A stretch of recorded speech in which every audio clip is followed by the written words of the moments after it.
Mang Acil Gentra Suara dina acara Dongeng Sunda.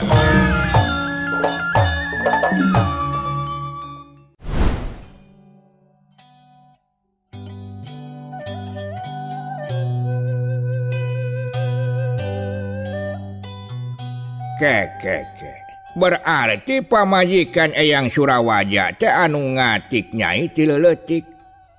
Nuhun Gusti. Tos tiasa nepangkeun deui sareng kulawargi simkuring. Terus Nini Sukmina aya keneh Nyai. Ngadenge Abah Anang nyarita kitu, Trila asih teu nyarita. Punten Abah, mau ngajalankeun amanat wae. Sateu acan abdi miang ninggalkeun eta tempat Nini Sukmi teh nyarios kieu. Pokona mah Nyai asih geulis. Sanggeus Nyai miang ti patempatan Nyai ulah coba-coba hayang nempo ka tukang. Sumawona malikeun awak Nyai. Jeung geura miang, paluru indung Bapa hidep.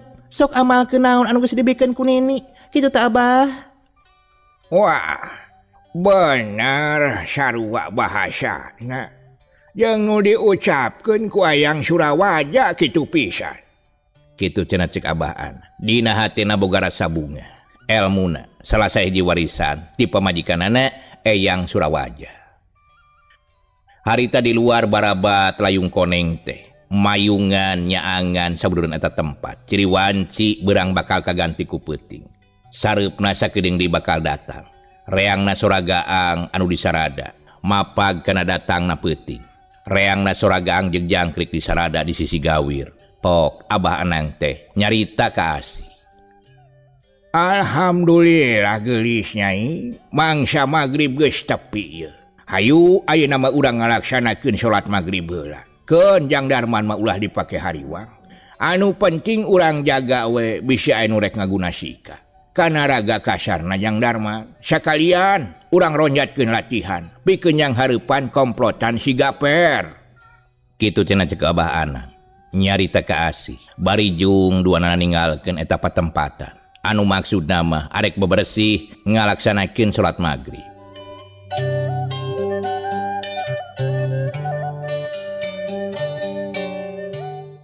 Sababaraha menit ti harita Asih jeung Mbah Anang geus aya di hareupeun musola. Kalacat asup ka jero musola. Kasampak teh Iwin jeung Oci geus raya. Kitu deui Nini Ratmi. Nu nungguan Abah Anang anu jadi imamna. Sanggeus Abah Anang datang jeung sakabeh teh narangtung. Maksudna mereka ngalaksanakeun salat magrib berjamaah. Sanggeus beres ngalaksanakeun salat magrib, Abah Anang ngaduasa ku mamistina. Ari Iwin sanggeus beres ngalaksanakeun salat teh jeung nangtung. Maksudna mereka dikeutan kanu jadi anakna nyaeta Darman, bari jeung dituturkeun ku Oci. Mak, kumaha Kang Darman teh lilir-lilir wae geuningan hawatos sadi dinten teh. Ti karara bantuangeun Oci mah hawatos beli kumaha onam. Kitu cenah cek Oci, bari ngareret ka indungna. Samemeh indungna ngajawab terojol. Asih teh datang di satu kangeunana, dituturkeun ku Nini Ratmi kitu deui Abah Anang. Pok Nini Ratmi teh nyarita, bari jeung sok nu dadahareun disagigireun Iwin jeung Oci. Anu maksudna mah arek dalahar di tengah imah.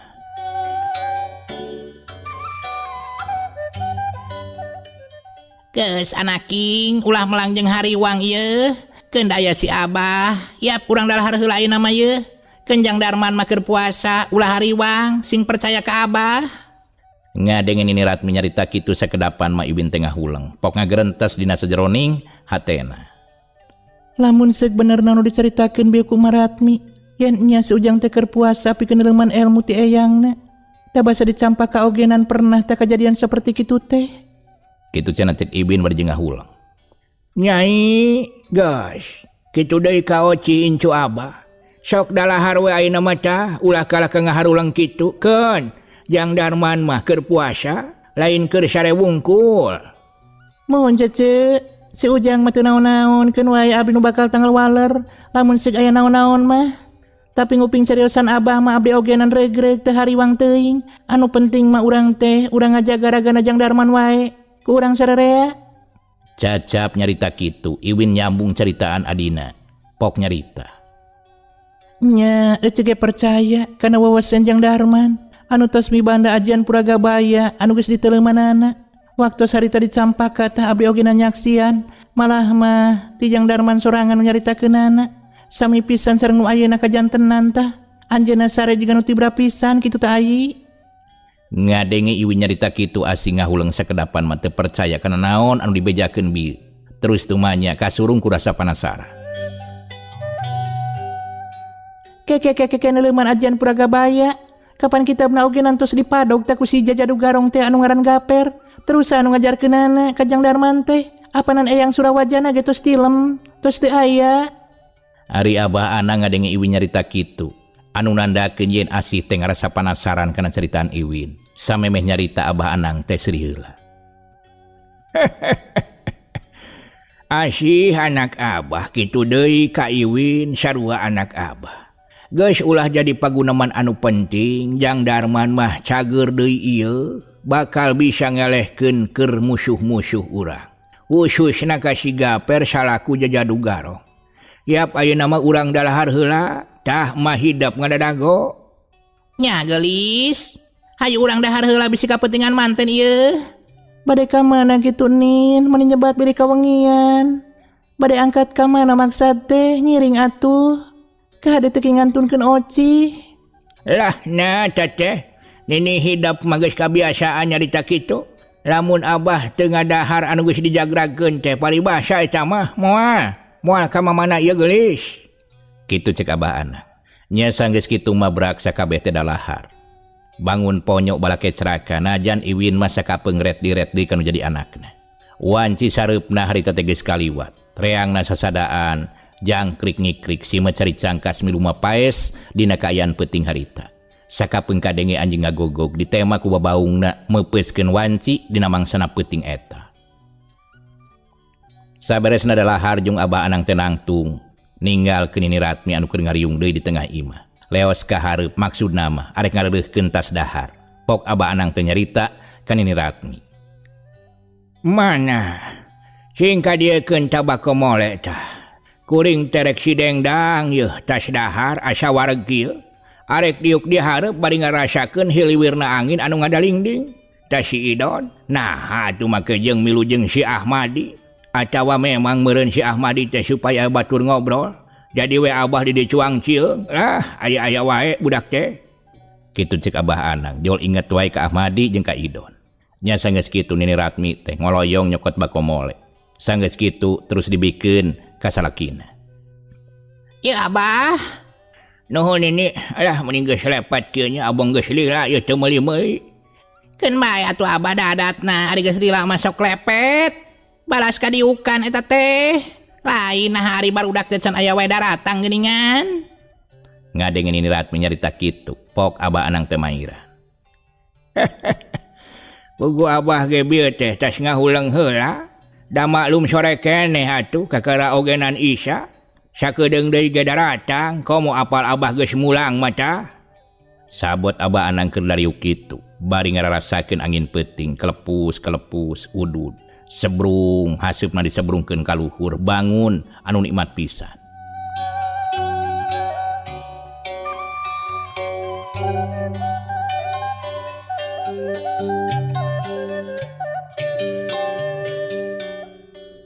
Kakara oge sabaraha menit ti harita brudul aya sababaraha lalaki anu nyalampeurkeun ka imahna Abah Anang. Assalamualaikum. Jung Abah Anang teh nangtung pok ngajawab salamna Ahmadi.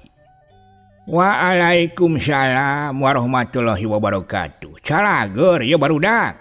Alhamdulillah Bah. Alhamdulillah, Bah, sehat. Alhamdulillah Bah. Jag sim kuring mah. Kitu cenah cek murid-muridna sakabeh. Anu ngahaja datang, nadunan pangangkirna Abah Anang anu dibejaan ku Ahmadi. Kalacat sakabeh murid-muridna Abah Anang teh arasup, song-song ngajak sasalaman. Sanggeus beres sasalaman gek dariuk, bangun anu ajrih pisan nempo pamor guruna anu aya di hareupeunana. Sanggeus kitu pok Ahmadi teh nyarita. Sim kuring teh ngawakilan cisadaya na iteh. Utamina ti murid-murid anu hadir Abah. Wilujeng sumping deui Abah teh kalembur jebulan. Ningali Abah sumping dina kaayaan sehat lan jag-jag belejag, sim kuring teh sadaya ngiring bingah. Sareng ku ayana kempel ngariung di jebulan teh. Abah tos tiasa sasarengan di sareng kula wargi. Sim kuring teh ngiring bela sungkawa ka kulawargina Abah ku kajantenan anu parantos tumiba ka Kang Wikanta. Mugia maut nanti ditampi iman Islamna disimpen di tempat anu mulia mengguhing Gusti anu masuci. Kitu deui kanu dikantunkeun mugia dipasieun kasabaran lan ketawakalan wae. Amin ya Allah ya rabbal alamin. Cacap Ahmadi nyarita kitu. Sakabeh anu aya di dinya ngajawab amin hampir bareng. Bari jeung Pok Bah Anang teu nyarita.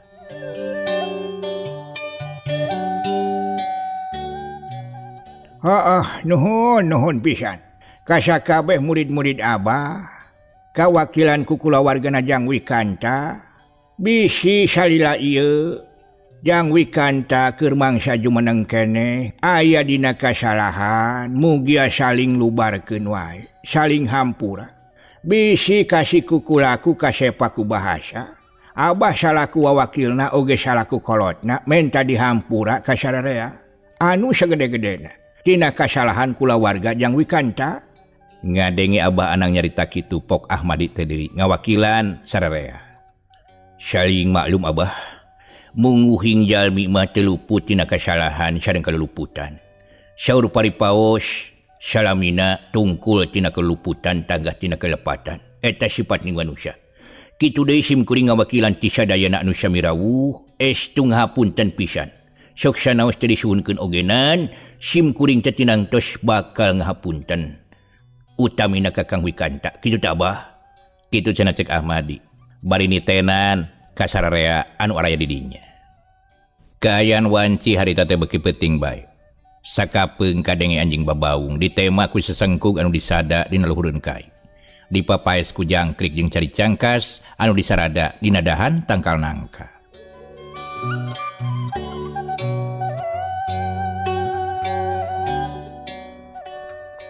Sabot sakaben oraya didinya keur ngarariung, Pok Abah Anang teh nyarita. Teu mimiti peuting isu, hayu urang ronjatkeun dina olah jeung tanaga lapisan urang. Jang nyaimbangkeun kakuatan anu aya dina diri urang sewang-sewangan. Naon sababna? Sabab lamun seug ngalawan musuh lain ngan saukur nyerang jeung nangkis wungkul. Tapi kudu dibarengan ku geusitna dina gerakan urang. Jeung kudu sekeutna panon urang dina nyang hareupan musuh. Ditambah deui ku tanaga lapisan anu bener-bener bisa diandalkeun. Jadi teu ngagunakeun kana tanaga biasa wungkul. Estuning tanaga lapisan ogenan urang teh kudu bisa digunakeunana. Sumuhun kitu pisan Bah, leres teh. Namun moal tiasa kitu-kitu bae Abah. Margina namina tanaga lapisan kedah leres-leres diajarna oge sering dina ngajalankeunana. Dina cara sareng katang tuanana. Teu sagawaya urang teh tiasa make lamun teu dibarengan ku latihan anu bener-bener rutin kitu teh Abah. Cik Ahmadi ditempas ku salah saurang muridna Abah Anang nyaeta anu ngaranna Oding. Dah, eta pisan Kang Ahmadi leres. Kedah diperhatoskeun lah kanggo ningkatkeun tanaga lapisan anu aya dina diri urang. Kudu sering sareng remen dina ngolah tanaga jeung gerak. Lamun urang hoyong sampurna make tanaga lapisan kitu. Cacap nyarita kitu Pok Abah Anang teh Maira. Ngarti Abah oge. Hayu ayeuna mah urang ronjatkeun naon anu kudu dijalankeun ku diri urang pikeun nyang hareupan musuh-musuh urang. Jadi ulangan saukur ngandalkeun serangan jeung tangkisan anu sawajarna. Tinang tu urang teh kudu mibanda kana tanaga lapisan dina awak urang anu leuwih pinunjul. Da penting isukan mimiti urang ngalengkah. Ngolah napas pikeun ngaronjatkeun tanaga anu disebut tanaga lapisan. Sanggis Abah Anang nyarita kitu. Pok Ahmadi nanya ke Abah Anang, kasurung kurasa penasaran. Tara-tara Abah Anang nyarita kitu. Abah, kuring teh jadi heran itu Abah. Nah bakal aya kejadian naon atuh teh. Dugikeun ka latihan kudu dironjatkeun kieu. Siga-siga arek nyang hareupan musuh anu bener-bener rohaka teh. Sareng gede wawasena. Dugikeun ka kedah diajar tanaga lapisan sagala kitu teh Abah. Madi. Utama nama atuh keur jaga-jaga we heula. Kaduana keur musuh-musuh urang, khususna anu nincak kana jalan teu bener. Urang tumpes. Nya maksud numpes di dieu teh lain numpes manusana, numpes kajahatanana. Lamun sakirana beunang dialingkeun keneh, urang hampura, tapi bebener sina ninca kana jalan anu hade. Tah tangtu lamun seug aya kajadian teh kudu ngaluarkeun tenaga lapisan. Nya lamun geus kapibanda mah saleuheungan najan can sampurna ogenan. Urang teh bisa ngajalankeunana pikeun ada serangan anu bakal tumiba ka awak urang. Kitu teh ujang. Kitu cenah popokanana Abah Anang. Trilapok deui anu ngaran Oding teh nyarita. Mohon, laras sakedahna teh. Komo ayeuna nuju riweuh ieu kajantenan di unggal lemur. Saurna teh seueur garong-garong tan ngaributkeun sareng ngariweuhkeun. Malah mah saur beja tan ngaku-ngaku paguron nya eta paguron ajak bodas. Eta teh pagawena teh ngagarong sareng ngariweuhkeun. Tur padahal raosan abdi bada teh pernah ngalakukeun kanu kitu atuh. Sok sanaos abah teh aya ogenan. Bararaid teuing. Ari kudu babadog jeung rarampog mah. Anu janten emutan abdi mah sok sieun eta garong teh ngaranjah ka lembur jebulan. Sabot abah nuju luntak kitu tah abah. Cek Oding capetang pisan nyaritana. Da leres pisan kitu abah. Anu kapiresep ke kuring ogenan. Jadi weh ngahariwangkeun ka sararea. Sok sieun nuju abah luntak teh eta garong teh der ngarampok di ka lembur jebulan. Malah mah beja teh pabeja-beja eta garong teh cenah geus kawas iblis. Main hau kadua gaplok. Lamun anu ngalawan teh sok langsung we dipateni teh. Teu mikir deui, anu penting mah hayang dirina teh kalaksanakeun. Kitu tah Abah. Asal ngeunah we tah hate sorangan kitu. Anu kabejakeun dina caritaan anu ibur tadi unggal lemur mah Abah. Ayeuna teh beja teh tos ear teh ka unggal desa yen paguron ajak bodas. Kitu tah. Tah, maksud Abah ge kadinya ngumpulkeun hidup sakabeh teh. Hayu urang bersihkeun ngaran paguron urang anu geus meunang fitnah ku kalakuan anu ngakukeun paguron ajak bodas. Sok ti mimiti peuting isukan latihan sina bener. Lonjatkeun kaseuketan panon jeung geusitna dina gerakan tangkisan anu ku urang kapibanda. Sok ayeuna Abah geus mulang, lamun aya nu teu ngarti kaditanyakeun wae. Ulah boga rasa bingung jeung hoream. Sakitu papatah ti Abah mah sok bisa nurek ditanyakeun kadinya. Sakabeh murid Abah Anang ngregepkeun naon anu bieu dicaritakeun. Trilapok Oding teh nyarita deui.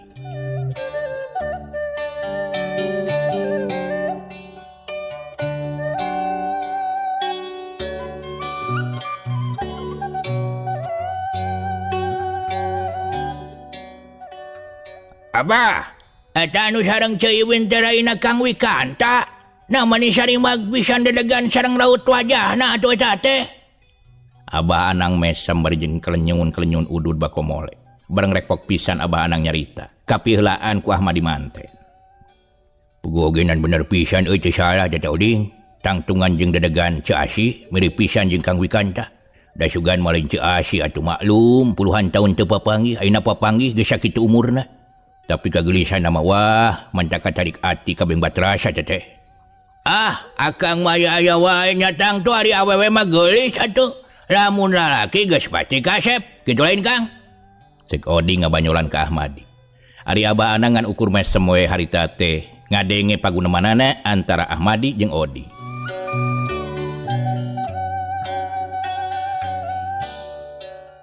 Tirisna angin peuting, karasa ku sakabeh anu aya di imahna Abah Anang. Moncorongna cahya bulan nyaangan ka sabeureun imahna Abah Anang.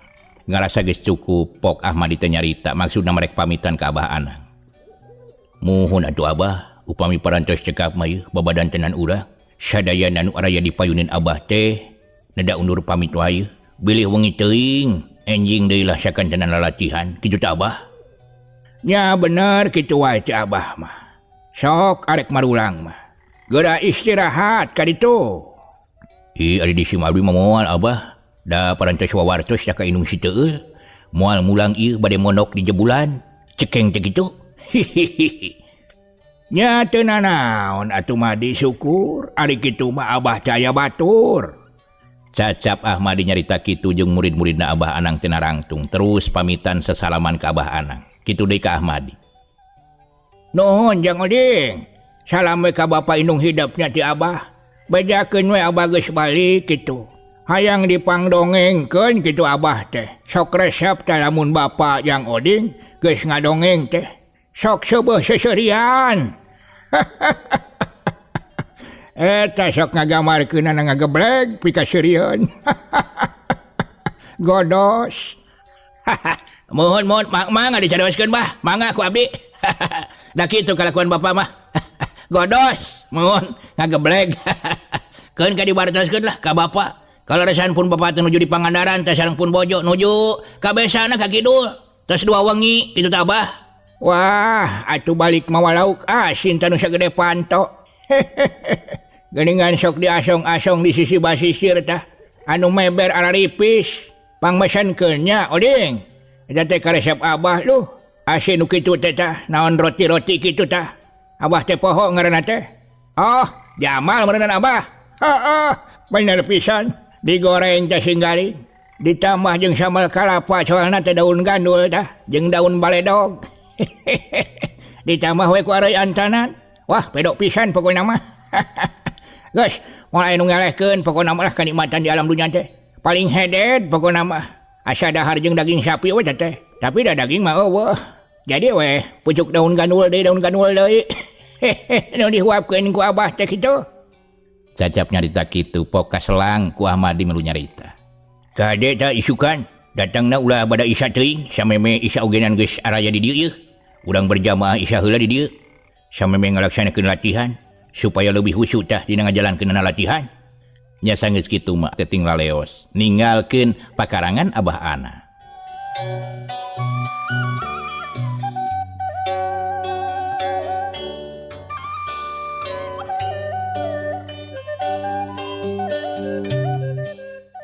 Sanggeus murid-muridna Abah Anang ting laleos. Tika ciri deui ku balag-bagna peuting. Pok Abah Anang teh nyarita ka Ahmadi. Sabenerna mah kieu, Madi. Pangna barudak dititah ngaronjatkeun dina bidang latihan, urang teh bakal katatamuan ku komplotan Garo. Anu diluluguan ku adi sapaguron Abah. Kitu cek Abah Anang teh kebat nyaritana. Kapegat ku Ahmadi bangun reuwas, pok nyarita ka Abah Anang. Uluh, nah tiasa kitu Abah.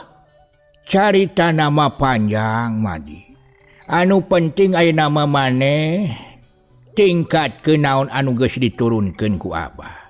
Ngan ulah bebeja ari ka murid-murid Abah sakabeh mah bisi kalah kaseber samemeh patala. Engke lamun geus dina waktu na kakara. Kitu tamadi kaharting teu. Sumuhun Abah ngartos pisan pami kitu mah. Mangga ku abdi bade diestokeun pisan Abah. Tah, kitu bae atuh. Sok ngobrol heula jeung Jang Idonnya. Abah arek ngurus heula Jang Darman ye. Cacap nyarita kitu leos Abah Anang teh ka jero. Anu maksudna mah arek nempo Darman. Kasampak teh Iwin jeung Asih keur cara nukul bari nungguan Darman anu teu usik teu mali. Pok Abah Anang teh nyarita ka Asih jeung ka Iwin. Ari ocih mah harita teh geus sare gigireun Nini Ratmi. Nyai geulis anak-anak Abah. Geus geura sarare kadinya. Keun anu nungguan mah bagian Abah. Jung ka ditu geura ali istirahat. Kitu cek Abah Anang. Nya geus kitu mah Iwin teh ngadiketan ka Nini Ratmi goledag sagigireun ocih anu geus sare ti heula. Ari Asih kasurung ku rasa panasaran sanggeus Iwin ngaleos. Pok Asih teh nyarita ka Abah Anang.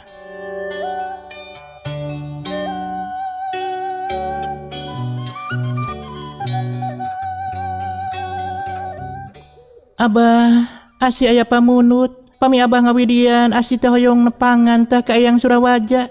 Pangjagakeun raga kasar Asih bo bilih raga Asih teh. Bilih anu ngalebetan salami Asih nuju ngalampahkeun anu disebat ajian pisah raga. Kitu cenah cek Asih. Ngabejakeun maksud jeung tujuan dirina. Ari Abah Anang pok nyarita. Wah, teu nyangka Nyai bisa mibanda kana ajian pisah raga. Berarti Nini Sukmi guru Nyai teh bener-bener pamajikanana Eyang Surawaja. Nya ari kitu mah keun ku Abah anu nungguan raga kasar Nyai. Jung ayeuna mah geura miang. Los geura laksanakeun naon pamaksudan Nyai. Keun bapa anu ngawaskeunana. Bisi anu ngaguna sika kana awak jeung raga hidup mah. Kitu cek Abah Anang. Nya sanggeus nyarita kitu katempo ku Abah Anang. Asih ngagolerkeun awakna di sagigireun Darman. Gap Asih teh nyekal kana dampal leungeun Darman. Sanggeus kitu kadenge ku Abah Anang. Asih teh mapatkeun ajianana kaciri ku mata batin Abah Anang aya nu ngelepat warna bodas keluar tina raga badagna Asi.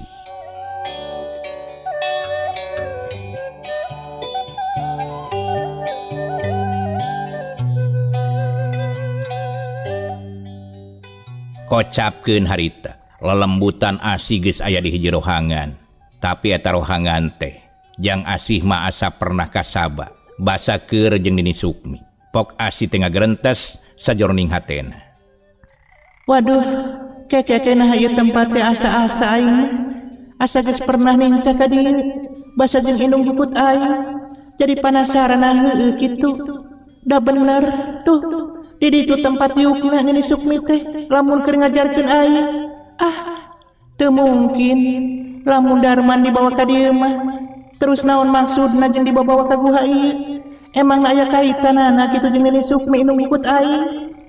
Kitu pok-pokanana Asi, bari jeung ngarasa heran. Terus Asi teh ngajajanteng. Sabot keur ngajanteng kitu. Wer, hush. Hiu. Kadenge ku Asi aya sora nu ngaheos tarik pisan. Abong Asi panenjona geus kalatih, najan sakumaha poekna ogenan. Kayan di jero guha, jelas katempo ku Asi. Ulah boro batu anu nangtung, ngajung kiring gede anu aya di hareupeun Asi. Najan cak-cak anu aya dina batu oge, katempo jelas pisan ku panon batin Asi. Pok Asi teh ngagerentes. Wah, naon deui nu datang ka aing? Narek ngabagiakeun kitu. Kitu pok-pokanana Asi, bareng jeung sora anu ngaguru dituturkeun ku ngagelebugna sora angin. Pok, aya sora jirim anu nyarita ka Asi. Sora nanting saleor, bari teu kaciri wujudna. Manusia, anjeun aya maksud naon asup ka jero guha nu dijaga ku kaula, ha? Hayang modar sia asup ka guha. Wani-wani ngaganggu kandungan kula. Cacap eta sora kadenge ku Asi. Terus aya leumpang ngadeukeutan ka Asi. Blig, blig, juringkang, juringkang. Ngajuringkang gede. Celeg eta wujud teh pikasieun. Awakna jangkung badag, buukna ngarimyog, sihungna ranggeteng, huntu sagede-gede baliung, panon beureum burahay, letahna ngelel, ramo-ramo leungeun sagede-gede cau amur. Lamun sikajalman biasa mah, tan wande kudu pingsan, malahan teu saeutik bakal ngacir bari jeung babay kiih. Asi harita teu malire kana eta wujud anu aya di hareupeunana. Sakilat, celeng, curalit. Geus aya di luhureun batu anu aya di sagigireun eta makhluk. Pok Asi teh nyarita. Bangsa jin, kula bangsa manusia moal sieun najan awak anjeun jangkung badag ogena. Jangkung alabatan gunung, puntu jeung siung ranggete, eta panon mani beureum lir beusi meunang meuleum. Sok lawan aing sia. Lamun bener gede wawesen mah, tapi lamun sia ele wawesen, ku aing dijajakeun kadunungan sia, tah rasakeun wawesen aing ye. Sakilat Asi harita teh ngaluarkeun ajianana. Husyat, cus. Tina leungeun Asi kaluar cahya beureum. Anu maksudna mah arek neumrag kana dada eta jin. Barang rek keuna kana dadana. Sakilat eta jin teh ngakiwarkeun awakna ka gigir. Beledug, rieg. Eta guha teh jiga rek runtuh. Kekeunaan ku tanaga lapisan Asi. Batu anu aya di jero guha hancur. Rieg-rieg eta guha teh karasa ngarieg. Saking kurohakana eta ajian anu dikaluarkeun ku leungeun Asi. Pok eta makhluk teh nyarita.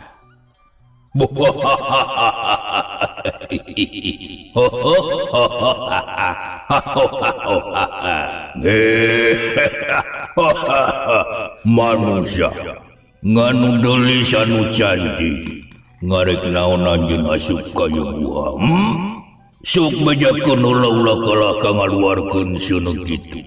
Udah kebang api, mantak bahaya jati. Lamun maksud anjeun rek manggihan dunungan kula ya gelis. Kitu cek eta makhluk. Pudig-dig Asi teh ambek ngadeng eta makhluk nyebut gelis ka Asi teh. Pok Asi teh nyarita. Bangsa jin, aing teh hayang disebut gelis kun goreng patut sia. Jor bejakeun kadunungan sia. Aing si Asi, aing rek manggihan, bejakeun aing anakna Abah Anang, bisi kurang paham alias teu ngarti keneh.